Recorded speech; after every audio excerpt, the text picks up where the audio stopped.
আসসালামু আলাইকুম প্রিয় বন্ধুরা।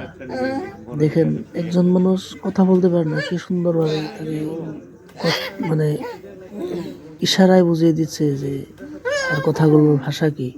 এটা বুঝি না ভাই, দেখেন, এটা আমরা বুঝি তো না। কথা বলতে পারি, এটা কি কইছে বুঝি নাই। তো এটাই তো লাখ লাখ এটা কি শুকরিয়া কইলো আল্লাহর বুঝি নাই। কাছে, আলহামদুলিল্লাহ।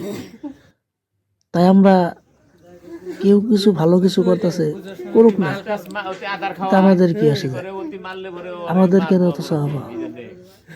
আমরা তাদেরকে আরো সহযোগিতা করতে হয়, কিন্তু ওইটা আমরা না করে তাকে আরো ডিমোটিভেটেড করে ও নানান বাজে চিন্তা, বাজে কথাগুলো কয়ে তার মুডটাকে নষ্ট করে দিই। কেন কেন আমাদের এত চাওয়া পাওয়া? দেখেন ভাই, 2 দিনকার জিন্দগি ভাই, কেউ চিরস্থায়ী না, সবই ক্ষণস্থায়ী। আমরা একদিন চলে যেতে হবে, তাই কাউকে আমরা হিংসা নিতে না করে সবাইকে আমরা সাপোর্ট করে যাই।